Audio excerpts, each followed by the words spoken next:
Ok, nous on est dans la région de Vaudreuil-Soulanges, c'est une région d'à peu près 2800 unités thermiques, sauf cette année où on était à 2500, 2650 plutôt.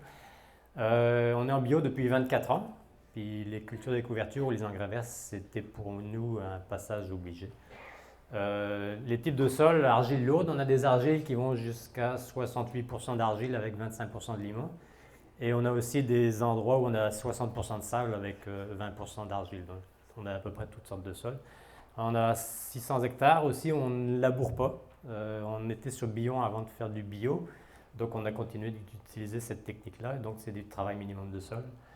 En culture principale qu'on a, ben, maïs, blé, blé de printemps, parce que le blé d'hiver, on a toujours de la misère avec.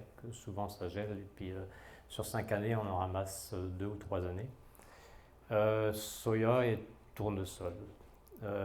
Ça fait 23 ans qu'on fait des essais de culture de couverture, puis je veux dire, avec l'avancée qui se fait en ce moment, c'est vraiment très intéressant parce que je trouve que l'agriculture change énormément en 10 ans et je pense que c'est notre futur aussi. Les essais qu'on a fait, on a fait de la veste commune, on fait des trèfles, on fait des luzernes, des pois fourragers et de l'avoine principalement. Excusez, on recule. Ok, là, en fait, ce qu'on m'a demandé, c'est de vous donner les résultats un peu de ce qu'on avait, ce qu'on a remarqué au champ. Donc, principalement, on fait trèfle et luzerne. Donc, on fait on a notre blé de printemps qui est semé le plus tôt possible. Et avant la levée du blé, on va aller avec un peigne équipé d'un semoir, on va aller semer soit un trèfle, soit des luzernes. C'est toujours pour précéder le maïs, parce que chez nous, le maïs, il y a zéro azote. On ne met pas d'azote en tant que tel, on ne met pas de fumier dans nos maïs. Donc on fait notre semis, le principe c'est ça, c'est un semis de blé, un coup de peigne en prélevé, après ça il y a la récolte du blé. Ici j'ai oublié, non il y a rajouté, il y a un broyage, un scalpage du trèfle en novembre, et puis après ça on revient au printemps avec 2 faux semis, puis on va semer notre maïs là-dessus. Les quantités, c'était à peu près un 8 kg à l'hectare. Jusqu'ici, on faisait un mélange de 5 kg de trèfle rouge d'une coupe et 3 kg de trèfle blanc. Pourquoi d'une coupe? C'est parce que le trèfle rouge, dans les terres plus légères, si on va avec du 2 coupes, il y a des années, il est très agressif. Puis à la récolte, on peut avoir des problèmes parce qu'il se trouve à la même hauteur que la grappe que l'épi de blé. Donc, c'est des problèmes de battage, alors que une coupe ne vient pas en fleur la première année. Dans les coûts, cette année, un trèfle, c'est à peu près autour de 65 $ l'hectare. Les luzernes annuelles, j'ai mis les anciens coûts, je n'ai pas vérifié cette année, mais quand on faisait la luzerne annuelle, c'était autour de 110 $ l'hectare. Ça fait qu'ici, vous voyez, ça c'est notre fameux peigne avec le semoir à l'arrière. C'est tout des trucs homemade, c'est un vieux semoir qu'on a bâti nous-mêmes. Ça marche très bien. Il y a quelques années où on n'a pas pu semer nos trèfles, mais c'était souvent parce que c'était trop humide au printemps. Vous savez, cette année, on a eu 3 jours semé du blé, puis après il s'est mis à pleuvoir tout le temps. Là. Ça fait que ça, c'est des cas où on a des misères à implanter notre trèfle parce qu'on doit passer, mais on n'a jamais semé notre trèfle dans le semoir en même temps.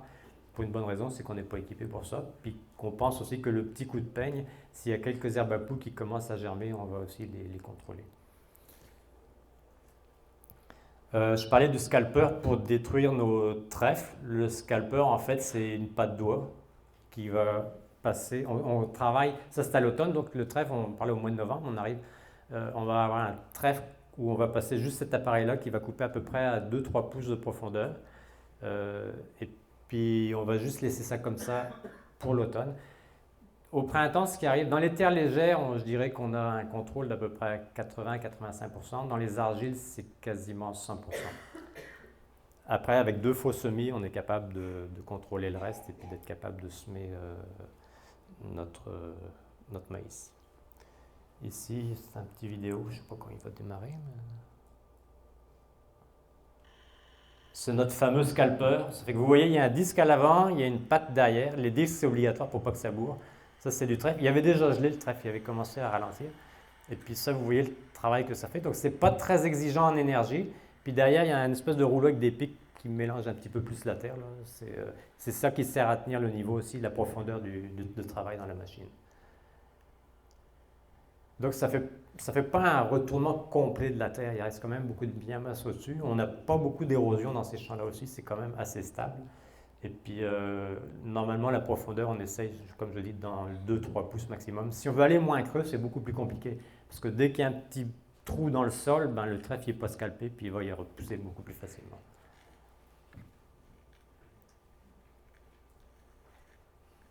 C'est mes débuts de cinéaste, alors désolé, c'est pas parfait. Une deuxième carrière. Ouais, c'est ça. Ça va me prendre des cours. Ça, c'est les résultats. Ça fait que, comme je disais, depuis 2005, en fait, on a arrêté de mettre du fumier, ou on en met de temps en temps si en fin de saison, on voit qu'il nous reste du fumier. Le fumier, en fait, chez nous, on le met juste après le soya pour le blé, pour avoir de la protéine dans le blé. C'est la seule place où on le met. S'il nous reste un voyage de fumier qui était en trop, ben on va le mettre dans du maïs, puis ça nous permet aussi de faire des comparatifs, là. Mais à force de comparer, on a arrêté parce qu'on se dit, ben, de toute façon, ça marche notre système. Et ce que j'ai bien aimé aussi, c'est que le 11% d'écart, c'est le 11% qu'on a toujours remarqué à peu près dans nos champs, là. Le plus qu'on avait, c'était à peu près 800 kg d'augmentation de rendement en mettant du fumier.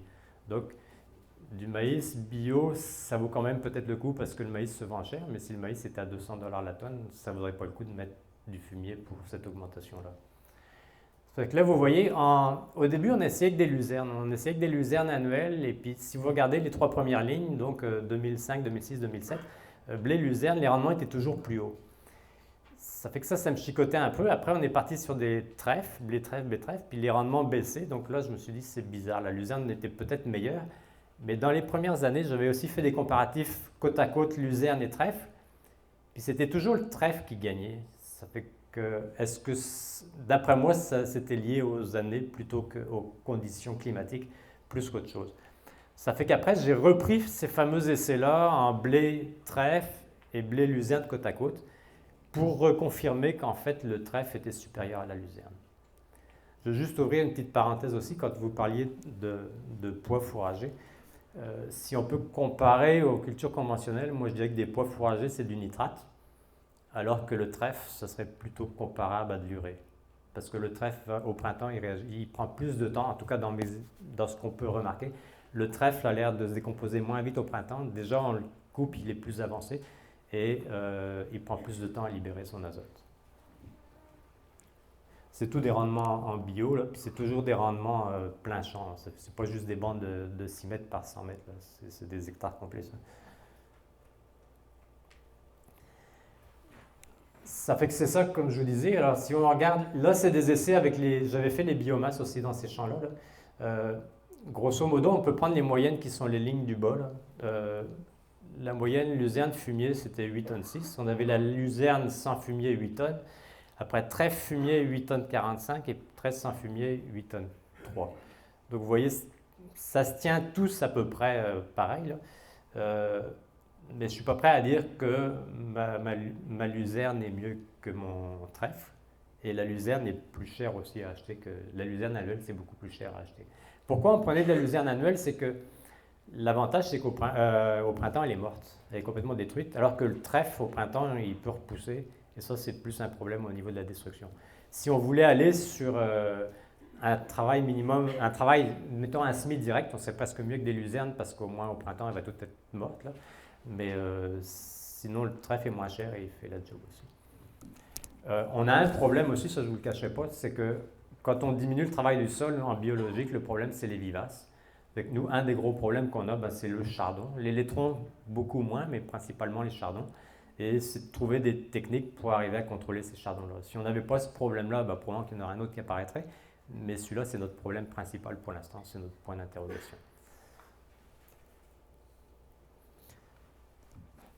Alors aussi, ce qui est intéressant, ce qui est bizarre, c'est qu'au printemps, un retour de trèfle, la structure est vraiment bizarre. La structure du sol, c'est comme des petits carrés de, je dirais, d'1 centimètre par 1 centimètre. C'est très structuré, mais c'est aussi très stable et c'est difficile de faire un bolide de semences. Quand on veut avoir un bon contact avec la graine, c'est beaucoup moins intéressant que quand on a un pois. Un pois fourragé, ça fait une terre à jardin vraiment très très fine, la germination est facile.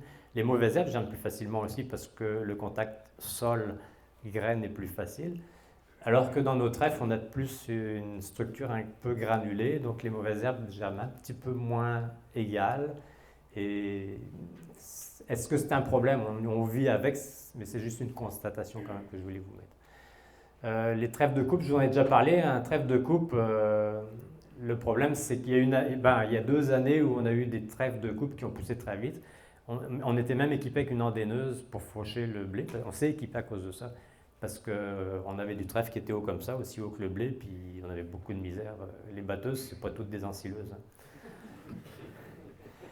C'est le reproche qu'on m'a fait parce qu'un vendeur de batteuses, il y a 3 vendeurs de batteuses qui sont venus, puis on les a mis dans le même champ, puis il y en a qu'un, il a dit c'est avec une ensileuse que j'aurais dû venir, puis il a bloqué sa machine bout à bout. Il n'a pas aimé ça du tout. Il était tout fier, hein, une grosse belle machine super puissante. Moi j'avais ma vieille caisse qui continue à tourner dans le champ, ça faisait la job. Mais l'autre elle n'a jamais là, ils y ont passé une demi-journée à nettoyer. Ok, le trèfle aussi, c'est un des problèmes aussi d'instaurer un trèfle, c'est la sécheresse au printemps. Si on sème notre blé qui se met à faire très sec, souvent le trèfle il va commencer à démarrer, puis après il va se faire ramasser parce qu'il ne sera pas enraciné assez creux, puis on va le perdre, surtout dans nos argiles.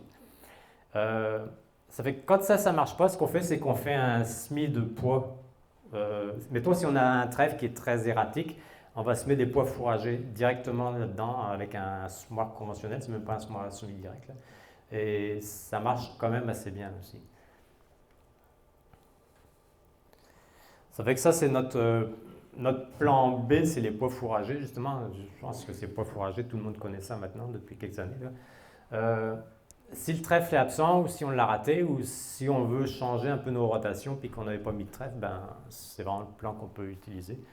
Ce qu'on fait souvent, c'est que soit si vous avez du trèfle, on le sème direct. Si on n'a pas de trèfle, ce qu'on va faire, c'est qu'on va déchaumer notre blé. Donc on va donner un coup de roulette pour travailler un 0,3 pouces à peu près. Ça va déjà arrêter un peu les vivaces. Et puis après ça, on va semer nos pois. Vous verrez que nos taux de semis sont quand même assez élevés. C'est un semis qui se fait plus ou moins à la volée parce que c'est un semoir un peu comme dans l'Ouest canadien. Propulsé, on jette la graine à l'air. Normalement, c'est sous les pattes. Et nous, si on laisse sous les pattes, c'est qu'il y a plein de tuyaux, puis souvent les mottes de terre vont arracher les tuyaux parce qu'on sème un peu plus, on travaille un peu plus creux. Donc ce qu'on fait, c'est qu'on fait cracher le grain en l'air et puis c'est renterré en tombant sur le grubber. Et ça, on le détruit au printemps avec le... Oh, excusez, on le détruit à l'automne, mais c'est une destruction très légère en fait. J'ai mis des vidéos pour les agriculteurs aussi parce que je trouve ça fun. Les tracteurs, là, parce que... ça, c'est là. J'ai pas trouvé les machines récentes, mais en fait, le principe, c'est un bac d'engrais où c'est un bac où il y a 2 compartiments. Ce qui est le fun aussi, c'est qu'on peut mettre avoine pois si on veut. On peut mélanger puis régler les taux de semis comme on veut dedans. Ça, c'est quand même pratique. Puis derrière, c'est une espèce de gros cultivateur avec des dents en C qui est très robuste. En fait, c'est des dents qui résistent à 800 kg par dent, ce qui est beaucoup. Et là, vous voyez tous les tuyaux parce qu'on sème avec les tuyaux, mais c'était dans du soya, un retour de soya. Mais on peut aussi tout en propulser dans l'air, puis ça retombe, et puis derrière, il y a un rouleau qui va retasser ça. Ça marche quand même bien. Peut-être qu'on pourrait diminuer notre taux de semis, mais l'avantage qu'on a, c'est qu'avec le fameux grubber, on peut travailler un peu plus creux, puis contrôler un peu les chardons, au moins les arrêter pour qu'ils fassent de la réserve dans leurs racines à l'automne. Et ça, c'est la destruction du pois. Alors quand je vous dis que c'est vraiment très superficiel, vous voyez, c'est le lemken, mais on coupe. En fait, l'idée, c'est juste de couper les pois. C'est pas de les enterrer, c'est de les couper parce qu'au printemps, s'ils sont trop longs, souvent, ça devient haut comme ça. Dans un cultivateur, là, ça fait pas une belle job. Ça va bourrer au bout de 20 mètres, puis vous allez le sacrer. Ça fait que là, on passe ça à l'automne. C'est vraiment très, très superficiel. Ça prend pas énormément de puissance. On passe assez vite, on roule à 10-12 km/h. Et c'est vraiment que couper. Puis vous voyez, il y a quand même une bonne protection du sol parce qu'il ne reste que des résidus en surface. Alors, les résultats de poids, oui, il y a des chiffres intéressants là-dedans. C'est plusieurs essais qu'on avait fait avec des biomasses. Là. Les biomasses, vous les regardez, ce que je voudrais faire, attention, vous faire remarquer surtout, c'est les dates de semis. C'est la même année, ça. Regardez, on a semé le 6 août, on a sorti 3,7 tonnes à l'hectare de biomasse. Après ça, on est revenu, et là, c'est intéressant parce qu'entre le 16 et 20 août, c'est des champs qui sont côte à côte, là. Et entre le 16 et 20 août, il y a eu juste une pluie qui nous a obligés d'arrêter. On n'a pas pu continuer de semer. Et regardez la différence des biomasses. Il y a 1 tonne de différence, ce qui est phénoménal. Là. Et... C'est comme ça. Hein? Ah, mais ouais, non. Ouais, c'est ça. Ça fait je veux dire, c'est pas le temps d'aller jouer au golf quand il faut semer ces affaires-là, parce qu'un week-end, là, vous allez perdre beaucoup, beaucoup de biomasse. C'est phénoménal, ça. Et puis, je pense que on suit la batteuse, puis dès que la batteuse est passée, l'idéal, c'est le coup d'échauffage, en fait, et puis semer vos engrais verts le plus tôt possible. Il n'y a pas de place à attendre là-dedans. Maintenant, les rendements, vous voyez, ce qui est bizarre aussi dans tout notre système, c'est que il y a des années, on a des très faibles biomasses, on a des gros rendements, on peut avoir des très grosses biomasses et pas de rendement. Il y a autre chose qu'on ne comprend pas dans tout ce cycle-là, et puis il existe, puis je pense que c'est tout le système vivant qui est compliqué à comprendre. Moi, j'ai déjà vu des champs à faire 10 tonnes de maïs avec quasiment pas de biomasse. Puis ma meilleure biomasse pesée en laboratoire, c'était 320 unités d'azote. Et je n'ai pas ramassé de maïs parce que les vers gris ont tout bouffé le champ. Ça fait que c'est des extrêmes, là. Puis maintenant, on s'en fait plus réellement. Si la biomasse n'est pas si forte que ça n'empêche pas qu'on va semer un maïs quand même. Ça ne va pas être un frein à empêcher une rotation de maïs. Et comme je disais, la date de semis, c'est très important. Ce n'est pas le temps de niaiser là-dessus. Passer le 1er septembre, moi je dis les 5 minutes, c'est correct, largement. 5 minutes. Oui, non, c'est ça, même s'il y a peu de biomasse, on ne sait pas ce qui se passe, mais en tout cas, ça marche pareil. Maintenant, est-ce que c'est parce qu'on fait ça depuis plusieurs années qu'il y a une accumulation dans le sol? Je ne sais pas, c'est un peu comme le semis direct. On dit un semis direct, les premières années sont compliquées, puis après ça marche tout seul. Mais c'est d'arriver à la phase où ça marche tout seul. C'est ça la question que j'ai. Libération plus rapide que dans le trèfle pour les pois, ça c'est clair qu'il y a une différence. Fait qu'en conclusion, dans nos 5 dernières années, nos rendements sur toute la ferme, c'est 8 tonnes 4 à l'hectare de maïs. C'est du maïs bio, ce n'est pas les rendements que vous sortez en conventionnel. Je vois que j'ai des amis en conventionnel qui sortent des 12, 13, 14 tonnes. Là. Mais je peux vous dire que c'est très viable pareil. Nous, en plus, ce 8 tonnes 4 là, on a les limites des mauvaises herbes, parce qu'en bio, il y a plus de mauvaises herbes, donc c'est inclus là, dans le paquet. La concurrence des chardons, toutes ces années, toutes ces facteurs-là sont inclus dans notre 8 tonnes 4. Le deuxième facteur limitant, c'est vraiment la température la chaleur et l'humidité du sol. Une année de sécheresse, là, c'est clair que tout le travail des bactéries et tout dans le sol, là, ça s'arrête là. Ça tombe en dormance, puis il n'y a plus grand-chose qui bouge. Donc, est-ce que c'est plus limitant qu'en conventionnel? J'ai l'impression que oui. Et pourquoi? Parce que j'ai l'impression que vos maïs conventionnels, qui n'est pas en rangé bio, vont démarrer un peu plus vite que nos maïs bio, parce que justement, il y a tout ce réchauffement. Là, on a eu un printemps froid, ça prend du temps, puis c'est plus compliqué et tout. Alors, des années comme cette année, on a une perte de rendement de 10% à cause de ça, parce que le printemps a traîné, puis que la machine biologique ne marchait pas totalement.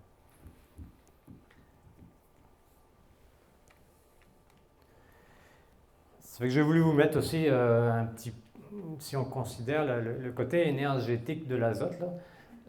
Moi, on m'avait demandé évaluer combien d'azote c'est, combien ça peut ramener d'azote. Je ne peux pas vous dire combien ça peut ramener d'azote, je peux vous dire combien ça ramène de maïs, par contre, ça je le sais.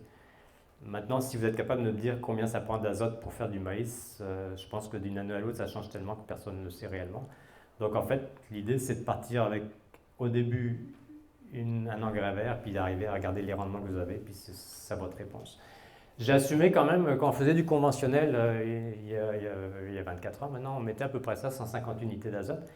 Puis notre rendement était aussi à peu près de 8 tonnes et demie. Et puis quand on regarde qu'est-ce que ça prend en fuel équivalent, en diesel équivalent, cette fertilisation-là, c'est quand même 400 litres de diesel. Donc c'est quand même beaucoup d'énergie. Donc si on remplace ça par un engrais vert, on dit il y a déjà 400 litres de diesel qu'on enlève de notre rotation, qui est quand même assez considérable. Après ça, j'avais mis, c'est une vieille diapositive en que j'ai appris, mais quand on parle d'herbicides et autres, tout le glyphosate, la matière active, c'est 12 litres par kilo de matière active aussi. Donc, quand on nous dit vous sarclez, ça prend beaucoup d'énergie. De fabriquer les herbicides, ça prend aussi beaucoup d'énergie. Ça fait que c'est toutes des affaires où quand on regarde le bilan carbone de tout ce système-là, c'est quand même assez intéressant. Maintenant, l'autre diapositive, je ne sais pas si on va voir. Je ne sais pas si vous avez entendu parler de ce monsieur-là, Louis Clairvaux. C'est un gars qui a commencé à parler de transmutation biologique à faible énergie. C'est un peu flyé. Lui, il a dit, écoutez, dans la nature, il y a des choses qui arrivent, on ne les comprend pas. Et puis, on sait que le vivant est capable de changer une molécule en une autre. Ça fait que quand il a dit ça, tous les scientifiques ils sont tombés sur le dos. Ils disent ça va pas, c'est du nucléaire, ça prend des réactions à très très haute énergie et tout. Mais lui, c'était un spécialiste en nucléaire en plus en passant, parce qu'il travaillait en France pour les problèmes au niveau des centrales nucléaires. Et il était payé par le gouvernement avec un budget discréditoire, donc personne ne savait trop ce qu'il faisait et tout. Il a toujours été un peu un outsider. Et c'est un drôle de bonhomme. Ça fait que j'ai fouillé et puis ça m'avait vraiment intéressé. Puis une des réactions, c'est le carbone qui appelle, en fait c'est 12 pour la masse moléculaire, l'oxygène 16. Et il disait, si on met du carbone, du carbone plus de l'oxygène, et vous additionnez les poids moléculaires, c'est l'équivalent à vos molécules de 2 molécules d'azote. Fait que moi, on me parle de carbone labile, je dis carbone labile, qu'est-ce que ça fait dans le sol? On sait que quand il y a du carbone dans le sol, on a plus d'azote, d'après ce que je vois, de disponible. Mais qu'est-ce qui se passe? Ben, ça pourrait être une réaction comme ça. Je dis bien ça pourrait être, parce qu'après ça, toute cette théorie-là a été détruite par l'industrie. Et par contre, elle a été reprise en 1998, les Russes ont refait des études là-dessus. En 2015, ils ont homologué une réaction à froid, une transmutation à froid, mais eux, ce n'était pas tout à fait dans le même but. Ils ont été capables d'enrichir de l'uranium avec des bactéries. Donc, ils ont dit, regardez, la bactérie, elle est capable d'aller chercher un électron d'un bord, puis l'envoyer de l'autre côté, puis de changer l'élément. Ce qui est vraiment intéressant dans toutes les transmutations, c'est que la potasse, le phosphore, toutes ces affaires-là, c'est tout combiné à partir d'éléments de base. Donc, ils disent, c'est pas des bactéries qu'il faudrait, c'est pas de l'engrais qu'il faudrait rajouter, c'est les engrais verts avec les micro-organismes qui sont capables de faire ces transformations-là. Donc, quand on parle de vie du sol, c'est les champignons, c'est les levures et c'est les bactéries. Et lui, il dit, si on est capable d'équilibrer tout ça, on va arriver à faire quelque chose qui a de l'allure. C'est juste une petite porte ouverte. Là, on m'a dit que si je parlais de ça, il n'y a plus personne qui m'inviterait à faire une Mais non! Ça devient gnostique. Ben, merci beaucoup. On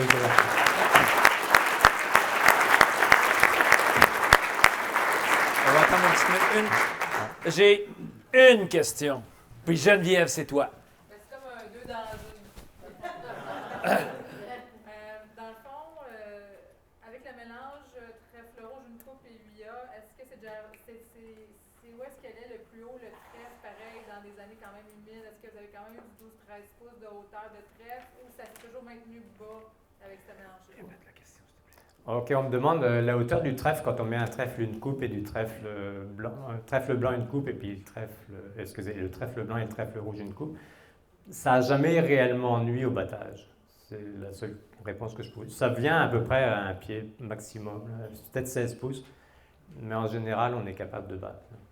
Puis, est-ce qu'il y a un trèfle, parce que le blanc, en tout cas, je ne sais pas c'est lequel vous achetez, mais il est souvent plus cher que le rouge. Est-ce que vous êtes capable de voir s'il y a un trèfle qui se démarque plus que l'autre?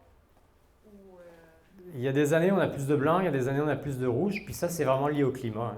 Il y a des années, le rouge va mieux démarrer, des années, le blanc va mieux démarrer. Mais quand tu as en tiré une conclusion, non, on met un mélange parce que le fait d'avoir de la diversité, ça aide à avoir une population plus égale. En tout cas, c'est notre impression. Merci beaucoup, Thomas. Merci.